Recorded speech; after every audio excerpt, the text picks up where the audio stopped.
तो आज के इस वीडियो में अपने क्लास 10 साइंस का चैप्टर नंबर 7 अध्ययन करेंगे। तो चैप्टर नंबर 7 की पहली नंबर रीडिंग अपने पढ़ेंगे ग्रंथि। ग्रंथि क्या होती है, ग्रंथि के बारे में जानकारी लेंगे। तो ग्रंथि का मतलब क्या होता है? ग्रंथि होता है कोशिकाओं का ऐसा समूह जो शरीर के विकास के लिए हार्मोन तथा एंजाइम का स्त्राव करती है, यानी स्त्रवण करती है। वो क्या कहलाती है? ग्रंथि। कोशिकाओं का ऐसा समूह जो शरीर के विकास के लिए हार्मोन तथा एंजाइम का स्त्रवण करती है, क्या कहलाती है? ग्रंथि कहलाती है। ग्रंथि के प्रकार। ग्रंथि तीन प्रकार की होती है। एक होती है अंतःस्रावी, एक होती है बहिस्रावी, एक होती है मिश्रित। अंतःस्रावी ग्रंथि से निकलने वाले पदार्थ को हार्मोन कहते हैं, बहिस्रावी से निकलने वाले पदार्थ को एंजाइम कहते हैं, और मिश्रित ग्रंथि होती है जो दोनों का स्त्रवण करती है, हार्मोन और एंजाइम दोनों का स्त्रवण करती है। अब पहली नंबर ग्रंथि है अपनी अंतःस्रावी ग्रंथि के बारे में जाना। अंतःस्रावी ग्रंथि। अंतःस्रावी ग्रंथि का मतलब क्या चीज? इन ग्रंथियों को नलिका विहीन ग्रंथि कहते हैं। पहला नंबर पॉइंट, इनको नलिका विहीन कहते हैं। और ये बहिस्रावी होती है, इनको नलिका युक्त कहते हैं। दूसरा नंबर पॉइंट, अंतःस्रावी ग्रंथियों जो द्वारा जो हार्मोन पदार्थ स्रावित होता है उसको बोलते हैं हार्मोन, और बहिस्रावी ग्रंथियों द्वारा जो पदार्थ स्रावित होता है उसको बोलते हैं अपने एंजाइम। ये दूसरा नंबर अंतर। अगला पॉइंट,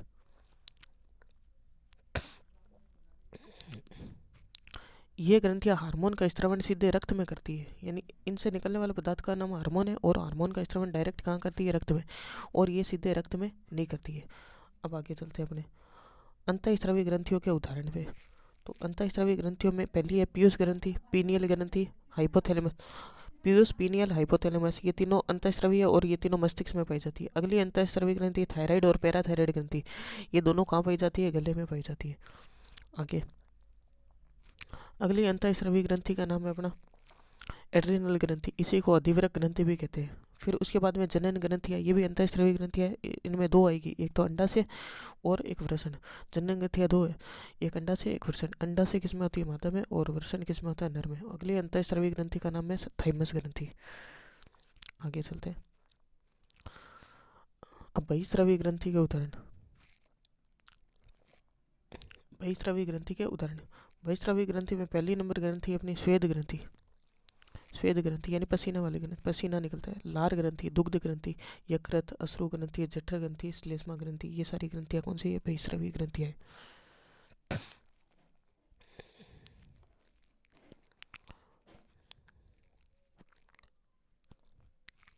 अगला पॉइंट है अपना मिश्रित ग्रंथि। मिश्रित ग्रंथि, ये वे ग्रंथियां जो हार्मोन तथा एंजाइम दोनों का स्त्रवण करती है, मिश्रित ग्रंथियां कहलाती है। और ये मिश्रित ग्रंथियां किसमें उदाहरण क्या है मिश्रित ग्रंथि का? अग्नाशय। हार्मोन और एंजाइम दोनों का स्त्रवण करती है, मिश्रित ग्रंथियां कहलाती है। और इसका उदाहरण है अपना अग्नाशय। अब अंतःस्रावी ग्रंथियां अपन ने पढ़ी थी। पीयूष ग्रंथि, पीनियल ग्रंथि, हाइपोथैलेमस, थायराइड, पैराथायराइड, एड्रिनल, जनन ग्रंथि में अंडाशय और वृषण, और थाइमस ग्रंथि। अब इनके एक एक के बारे में अपन जानकारी लेंगे।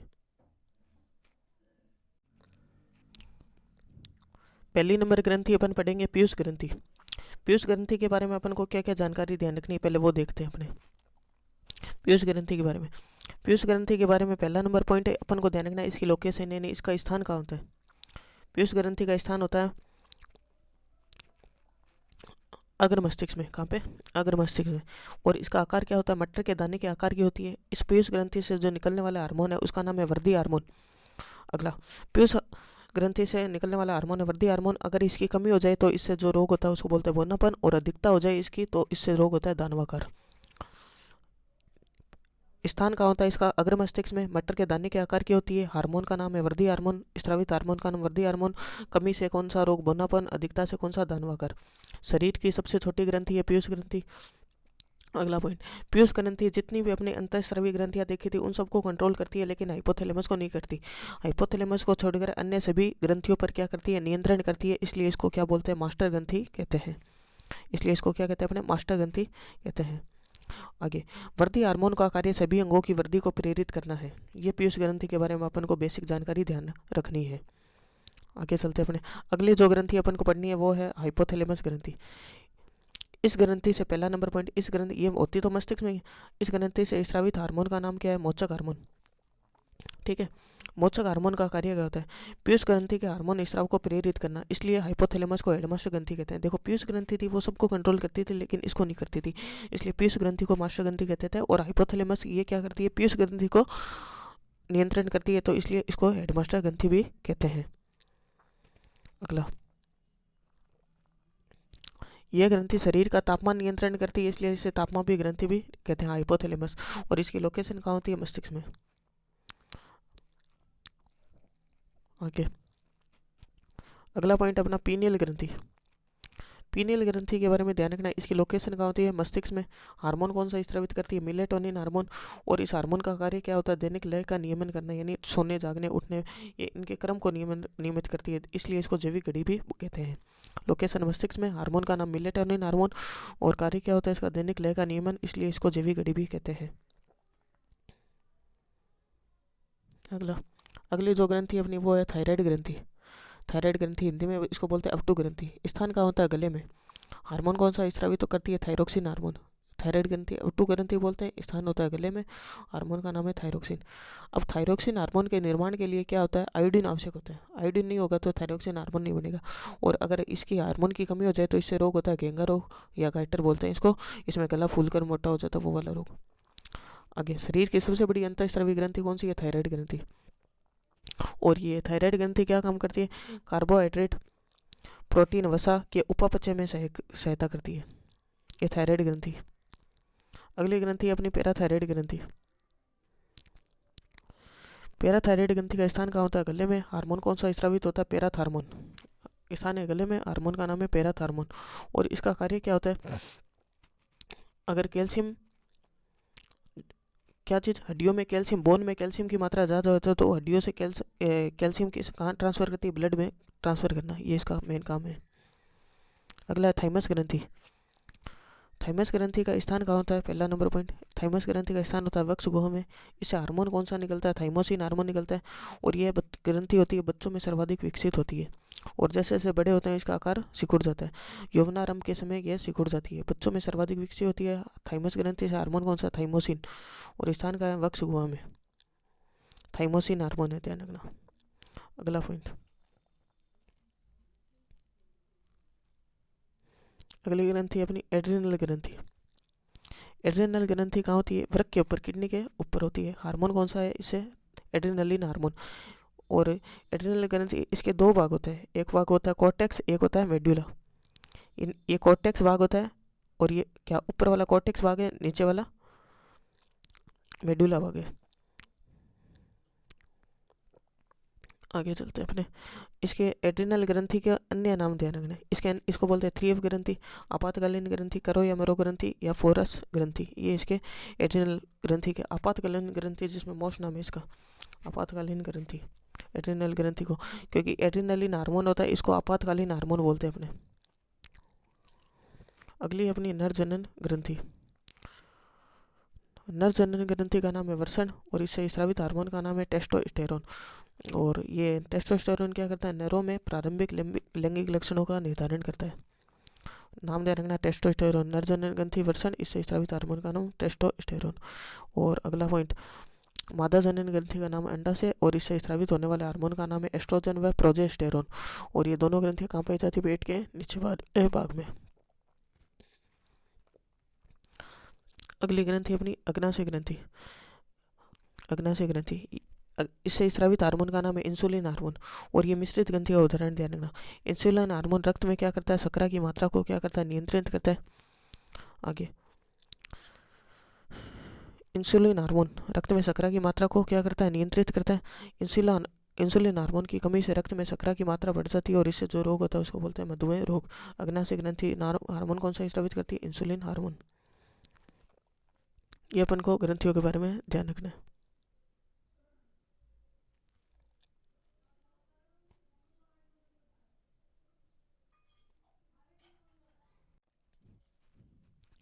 आज का अपना टॉपिक है पादप हार्मोन। तो पादप हार्मोन कौन कौन से? 4 पादप हार्मोन अपन को पढ़ना है। पहला नंबर ऑक्सिन, दूसरा नंबर जिबेरेलिन, तीसरा साइटोकाइनिन, चौथा एब्सिसिक अम्ल। ऑक्सिन, जिबेरेलिन, साइटोकाइनिन, एब्सिसिक अम्ल। अब ये शुरुआत वाले 3 है ना, ये वृद्धि सहायक हार्मोन होते हैं, ये वृद्धि को बढ़ावा देते हैं। ऑक्सिन, जिबेरेलिन और साइटोकाइनिन। एब्सिसिक अम्ल चौथा, ये वृद्धि रोधक हार्मोन है, वृद्धि संदमन हार्मोन भी बोलते हैं, यानी वृद्धि को रोकता है एब्सिसिक अम्ल। अब एक के बारे में हमने जानकारी लेंगे। सबसे पहले पादप हार्मोन की परिभाषा। पादप हार्मोन वे रासायनिक पदार्थ जो पादपों में नियंत्रण व समन्वय का कार्य करते हैं, पादप हार्मोन कहलाते हैं। पादप हार्मोन यानी वे रासायनिक पदार्थ होते हैं जो पादपों में नियंत्रण एवं समन्वय यानी तालमेल का कार्य करते हैं, क्या कहलाते हैं? पादप हार्मोन कहलाते हैं। पहला नंबर पादप हार्मोन कौन सा? अपना ऑक्सिन। प्ररोह यानी जो पेड़ पौधा होता है ना, पेड़ पौधा उसका जमीन का जो ऊपर वाला भाग होता है उसको बोलते हैं अपने प्ररोह। प्ररोह के अग्रभाग में संश्लेषित होता है यानी बनता है तथा कोशिकाओं की लंबाई में वृद्धि में सहायक होता है। प्ररोह के अग्रभाग यानी पादप का ऊपर वाला भाग होता है, उस पूरे सिस्टम को बोलते हैं अपने प्ररोह। नीचे वाले को क्या बोलते हैं? जड़। तो प्ररोह के अग्रभाग में संश्लेषित होता है और कोशिकाओं की लंबाई में वृद्धि में सहायक होता है। अगला पॉइंट,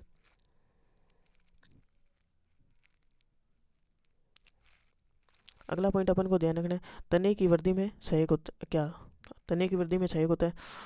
प्ररोह के अग्रभाग में संश्लेषित होता है और कोशिकाओं की लंबाई में वृद्धि में सहायक करता है। तने की वृद्धि में भी सहायता करता है जब पादप पर एक ओर से प्रकाश आ रहा है, यानी जब कोई पादप है इस पर सूरज का प्रकाश एक ओर से आ रहा है तो ऑक्सीजन यहाँ से विस्तारित होकर दूसरे भाग में चला जाएगा। जब सूरज का प्रकाश इधर से आएगा तो फिर ऑक्सीजन क्या होगा? विस्तारित होकर इस वाले भाग में चला जाएगा। यानी जब भी किसी पादप पर एक सूरज का प्रकाश यहाँ से आएगा तो ऑक्सीजन इस भाग से कहाँ विस्तारित हो जाएगा? इधर वाले में। और जब इधर वाले भाग से प्रकाश गिरेगा तो ऑक्सीजन विस्तारित होकर इधर वाले भाग में आ जाएगा और उस भाग में क्या करेगा? वृद्धि करेगा। तो क्या लिखा हुआ है? जब पादप पर एक ओर से प्रकाश आ रहा है तब ऑक्सीजन विस्तारित होकर प्ररोह के छाया वाले भाग में आ जाता है और इस भाग में वृद्धि करता है। अतः पादप प्रकाश की ओर मुड़ता प्रतीत होता है। ये अपने ऑक्सीजन हार्मोन के बारे में अपन को ध्यान रखना है। अगला नंबर पादप हार्मोन है अपना जिबेरेलिन, मोस्ट हार्मोन। इससे एक ही प्रश्न ये पूछा, तने की वृद्धि में कौन सा हार्मोन सहायक है? तो जिबेरेलिन। ठीक है। और ऑक्सीजन था वो कोशिकाओं की वृद्धि में सहायक था। तने की वृद्धि तो करता है लेकिन मेन जो है वो कोशिकाओं की वृद्धि में। और जिबेरेलिन क्या है? मेन काम तने की वृद्धि में सहायक होता है। अगला अपना साइटोकाइनिन। साइटोकाइनिन क्या करता है? कोशिका विभाजन को प्रेरित करता है यानी कोशिका विभाजन में सहायक होता है। इसलिए यह उन क्षेत्र में जहाँ कोशिका विभाजन क्या होता है? तीव्र गति से होता है, विशेष रूप से पादपों के फलों और बीजों में पाया जाता है। साइटोकाइनिन कोशिका विभाजन में सहायक होता है और फलों और बीजों में पाया जाता है। अगला पादप हार्मोन है अपना एब्सिसिक अम्ल। एब्सिसिक अम्ल के बारे में ध्यान रखना, पत्तियों का मुरझाना इसी हार्मोन के कारण होता है और इसको वृद्धि संदमन हार्मोन भी कहते हैं। पत्तियों का मुरझाना किस पादप हार्मोन के कारण है? एब्सिसिक अम्ल, और इसको वृद्धि संदमन हार्मोन भी कहते हैं। ये अपने पादप हार्मोन कंप्लीट।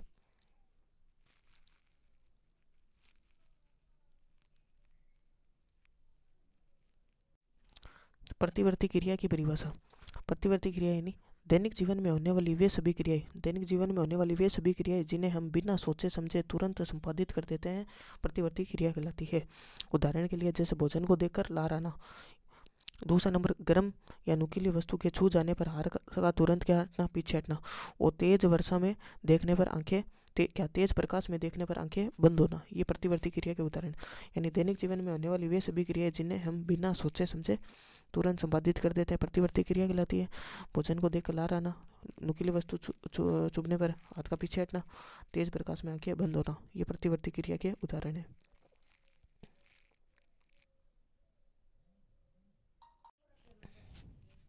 प्रतिवर्ती चाप की परिभाषा।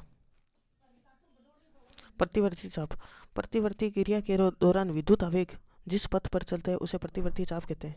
यानी प्रतिवर्ती क्रिया जैसे मान लेते हैं अपने हाथ पे अपने क्या कोई भी जब सुई चुभेगी तो हाथ से संकेत कहाँ जाएंगे? मस्तिष्क में जाएंगे। तो विद्युत संकेत इधर से होते हुए मस्तिष्क जाएंगे, मस्तिष्क से होते हुए वापस हाथ तक आएंगे।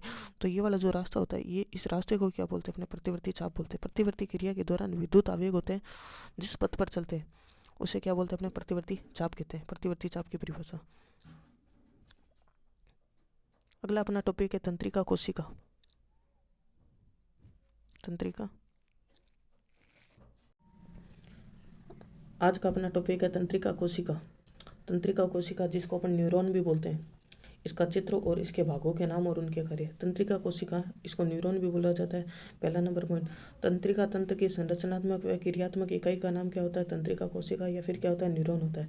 अब इसके चित्र अपन को बनाना आना चाहिए। चित्र के अंदर कौन कौन से भाग है? बीच वाला, ये वाला जो भाग है इसको बोलते हैं अपने केंद्रक। ये साइड में जो द्रव भरा हुआ है इसको बोलते हैं कोशिका काय। ठीक है। और ये साइड में इस तरह से ये निकले हुए भाग, इनको बोलते हैं ध्रुमिका। और ये वाला जो नली सी है इसको बोलते हैं अपने तंत्रिकाक्ष। और ये वाला जो है तंत्रिका का अंतिम सिरा। अब इस अंतिम सिरे के बाद में एक और तंत्रिका कोशिका यहाँ पे वापस आएगी। ठीक है। और एक तंत्रिका कोशिका और आएगी, और इनके बीच का जो गैप होता है इसको बोलते हैं अपने सिनेप्स। ये अपने तंत्रिका कोशिका का चित्र अपन को आना चाहिए बनाना, और इसके भागों के नाम करते हैं। अब तंत्रिका कोशिका के बारे में, तंत्रिका तंत्र की संरचनात्मक व क्रियात्मक इकाई का नाम क्या है? तंत्रिका कोशिका। तंत्रिका कोशिका के भाग कौन कौन से भाग अपन को पढ़ने हैं जो अपने चित्र में देखे थे? तो पहला नंबर भाग अपन को इसके भाग है, पहला नंबर भाग ध्यान रखना अपन को ध्रुमिका। कोशिका काय से निकलने वाली धागे जैसी संरचना ही होती है जो सूचना को क्या करती है? प्राप्त करती है। ध्रुमिका क्या करती है? सूचना को प्राप्त करती है। फिर सूचना कहाँ आती है? कोशिका काय में। ठीक है। प्राप्त की गई सूचना, प्राप्त की गई सूचना विद्युत आवेग के रूप में चलती है कोशिका काय में। अगला है अपना तंत्रिकाक्ष। यह सूचना के विद्युत आवेग को कोशिका काय से दूसरे न्यूरॉन की ध्रुमिका तक पहुंचाता है। ध्रुमिका दूसरे न्यूरॉन की ध्रुमिका तक पहुंचा देता है। और सिनेप्स क्या होता है? दो समीपस्थ तंत्रिकाओं के बीच का स्थान क्या कहलाता है? सिनेप्स कहलाता है। ये अपने तंत्रिका कोशिका के बारे में जानकारी ध्यान रखनी है।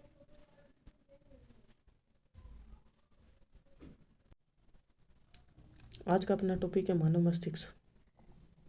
तो मानव मस्तिष्क के बारे में अपन को क्या क्या ध्यान रखना है?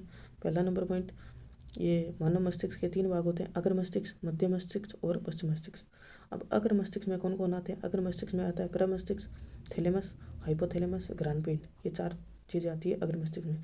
प्रमस्तिष्क जिसको सेरिब्रम बोलते हैं, थैलेमस, हाइपोथैलेमस और ग्रानपिंड। मध्य मस्तिष्क में कौन कौन आते हैं? अपने कॉर्पोरा, क्वाड्रिजेमिना और सेरेब्रम पेडेंकल। यानी मेन तो ये कॉर्पोरा ध्यान रखना, कॉर्पोरा किस में आता है? मध्य मस्तिष्क में आता है। और पश्च मस्तिष्क में अपने कौन कौन से भाग आते हैं? एक तो आता है पोन्स, एक आता है अनुमस्तिष्क, इसको बोलते हैं सेरिबेलम, एक आता है मेडुला। पोन्स, मेडुला और अनुमस्तिष्क, ये तीनों किस में आते हैं? पश्च मस्तिष्क में। ध्यान रखना, प्रमस्तिष्क किस में आता है? अग्र में। और अनुमस्तिष्क किस में आता है? पश्च मस्तिष्क में। ये मस्तिष्क का सबसे पहले तो अपने वर्गीकरण करा। अभी इन भागों के बारे में अपन को जानकारी लेनी है, इन भागों के बारे में, और थोड़ी मस्तिष्क के बारे में जानकारी लेनी है। मस्तिष्क टॉपिक फिर कंप्लीट।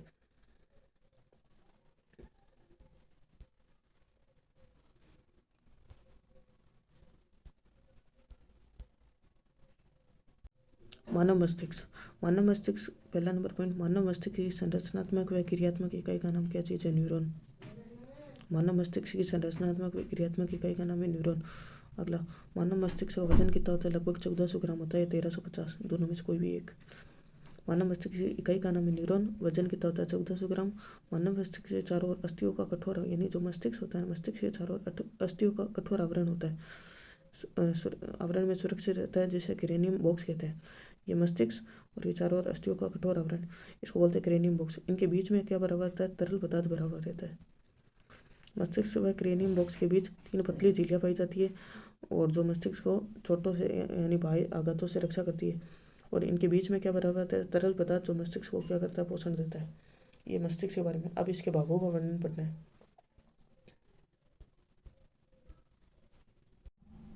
मस्तिष्क के अपने 3 भाग हैं, अग्र, मध्य और पश्च। अग्र मस्तिष्क में 4 जने आएंगे, प्रमस्तिष्क, थैलेमस, हाइपोथैलेमस और ग्रानपिंड। सबसे पहले अपने इन चारों के बारे में पढ़ेंगे। तो सबसे पहले अपने प्रमस्तिष्क के बारे में। प्रमस्तिष्क के बारे में क्या क्या ध्यान रखना है? मस्तिष्क का सबसे बड़ा भाग है, ऐच्छिक पेशियों पर नियंत्रण करता है और ऐच्छिक क्रियाओं से संबंधित है। यानी ऐच्छिक से संबंधित कौन है? प्रमस्तिष्क। मस्तिष्क का सबसे बड़ा भाग है। थैलेमस। थैलेमस के बारे में, थैलेमस वह भाग है जहाँ भारी संवेदनाएं और मस्तिष्क से निकले आवेग एक दूसरे को क्या करते हैं? क्रॉस करते हैं। भारी संवेदना और मस्तिष्क से निकले आवेग एक दूसरे को क्या करते हैं? क्रॉस करते हैं, वो है थैलेमस। हाइपोथैलेमस। हाइपोथैलेमस क्या करता है? तापमान नियमन करता है। भूख प्यास का अनुभव ऐसे होता है। और ये 2 मेन पॉइंट अपन को हाइपोथैलेमस के बारे में ध्यान रखना। इसके अलावा हाइपोथैलेमस लिम्बिक तंत्र की सहायता से भावनाओं का नियंत्रण भी करता है। और ग्रहणपिंड, ग्रहणपिंड के बारे में ध्यान रखना है। ग्रहणपिंड सूंघने का कार्य करते हैं। किसमें? ये ग्रहणपिंड है ना, सूंघने का कार्य करते हैं। और कुत्तों के ग्रहणपिंड बड़े हुए विकसित होते हैं, क्योंकि इनमें सूंघने की क्षमता क्या होती है? ज़्यादा होती है। अगला पॉइंट अपने कॉर्पोरा क्वाड्रिजेमिना। मध्य मस्तिष्क का भाग है कॉर्पोरा, ये मध्य मस्तिष्क का भाग है कॉर्पोरा। 4 ठोस गोल छोटे पिंड होते हैं जो देखने व सुनने का काम करते हैं, कॉर्पोरा कोर्डिसेमिना। अब अपने ये वाले भाग है के अनु पक्ष मस्तिष्क के, पक्ष मस्तिष्क के तीनों भाग है, अनुमस्तिष्क, मेडुला और पोन्स। अनुमस्तिष्क क्या होता है? मस्तिष्क का दूसरा बड़ा भाग है, शारीरिक संतुलन से संबंधित है। पहला बड़ा भाग कौन था? ये दूसरा भाग है, पहला था अपना प्रमस्तिष्क, दूसरा बड़ा भाग है अनुमस्तिष्क। मेडुला अनैच्छिक क्रियाओं से संबंधित है, और पोन्स ये भी अनैच्छिक क्रियाओं से संबंधित है। ये अनैच्छिक क्रियाओं में रक्तदाब और वमन उल्टी उनसे संबंधित है मेडुला, और पोन्स श्वसन से संबंधित क्रियाओं से संबंधित है अनैच्छिक क्रियाओं में। ये अपने मस्तिष्क टॉपिक कंप्लीट। इसका चित्र भी बनाना है आपको।